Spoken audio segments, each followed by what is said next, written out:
Parmi les dictateurs qu'a connu l'Afrique, Idi Amin était un des plus brutaux, l'un des pires de ces 100 dernières années. Idi Amin Dada est né à Koboko en Ouganda vers 1925 dans une famille très modeste. Il rejoint l'armée coloniale britannique en 1946 dans le cadre des King's African Rifles. Champion de boxe et bon athlète, il s'avéra être un vaillant soldat plein d'ambition. Alors qu'il faisait partie de l'armée coloniale britannique, il commença à développer une très mauvaise réputation. Il torturait les gens lors des interrogatoires. Des gens qui étaient censés être arrêtés finissaient soudainement morts. Les Britanniques ont néanmoins continué à le promouvoir, car étant un de leurs meilleurs éléments. En tant que proche collaborateur du Premier ministre et président Milton Obote, Amin a atteint le rang de général de division et a mené une attaque contre le roi du Buganda en 1966. Il y avait des rumeurs selon lesquelles les Bugandais s'armaient pour s'opposer au gouvernement du Premier ministre Obote. Obote décida à contre-cœur que les Bugandais devaient être désarmés et il envoya Amin pour accomplir cette tâche délicate. Mais Amin, militaire dans l'âme et ne connaissant que le langage de la force, fit un usage excessif de celle-ci. Le résultat était des centaines de morts, des biens détruits, et le roi bugandais s'enfuit en exil. Les relations entre Amin et le Premier ministre Obote, qui étaient auparavant des alliés, se détériorèrent, surtout pour des causes tribales. Amin fomente un coup d'État relativement sans effusion de sang le 25 janvier 1971, et prend le pouvoir en Ouganda lorsque Milton Obote était à la conférence des chefs d'État du Commonwealth à Singapour. L'année qui suivit le coup d'État, les gens ont été littéralement massacrés. Après avoir établi le régime militaire en Ouganda, Amin fit preuve d'un comportement excentrique et impitoyable. Amin ordonna des massacres massifs motivés par des facteurs ethniques, politiques et économiques. Des gens étaient arrêtés, torturés et tués. Parmi ces victimes, on compte de nombreux partisans, ou partisans présumés de Milton Obote. Ce fut une période terrible sans précédent dans l'histoire de l'Ouganda. Le nombre de morts qu'on lui imputait est estimé à 500 000. Le peuple ougandais a inventé le mot aminisme pour désigner ce caractère despote et sanguinaire. Idi Amin se donna des titres aussi excentriques que son personnage. Son Excellence, président à vie, docteur Alaji, Idi Amin roi de toutes les bêtes de la terre et des poissons de la mer, libérateur de l'Empire britannique de toute l'Afrique et de l'Ouganda en particulier.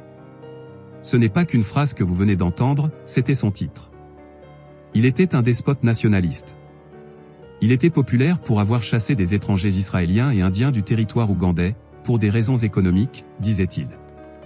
En 1976, Amin offre refuge à Entebbe aux pirates de l'air palestiniens qui avaient pris en otage les passagers du vol 139 d'Air France.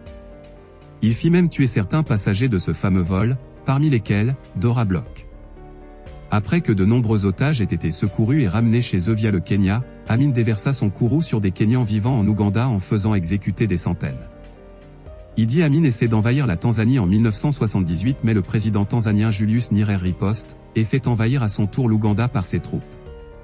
Kampala tombe le 11 avril 1979 et Amin est chassé du pouvoir. L'armée tanzanienne renverse son gouvernement et le force à fuir en Libye. Après avoir accepté l'asile et vécu librement en Arabie Saoudite, Idi Amin est décédé d'une insuffisance rénale le 16 août 2003. Amin est devenu le sujet de rumeurs, y compris une croyance répandue selon laquelle il était un cannibale. Amin se serait également vanté de garder les têtes décapitées d'ennemis politiques dans son congélateur. Pendant le temps d'Amin au pouvoir, les médias populaires en dehors de l'Ouganda l'ont souvent décrit comme une figure essentiellement comique et excentrique. Il avait un sens de l'humour très poussé. Voici quelques-unes de ses interventions qui le faisaient même souvent paraître très sympathique.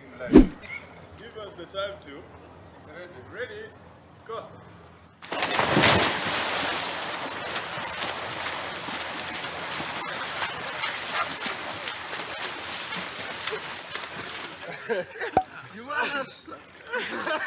I won. British now actually they are in chaos, as you know. Their economic is in chaos completely. I think if I am really British, I could run to France and ask the financial and assistant in France.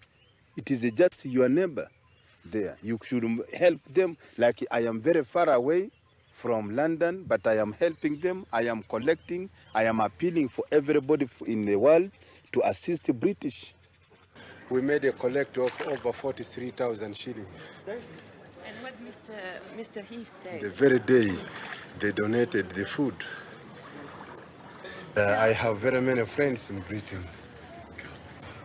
It is only the problem I had put to them. That is why they have more problem. You see, there I'm trying to help. Even myself, I donated 10,000 shillings from my own saving to save the British fund. We have opened the fund here, Save the British Fund. Yes. You behave very well like a person, and also you are not too drunk. You are the one who should advise the public. You should advise General Amin not to drink. This is very important. This is the most important, because if a public learn that you are a drunkard, automatically they lose confidence. And even also to drink and overdrunk, it is not very good. You will not even enjoy more, because you will not even have sense.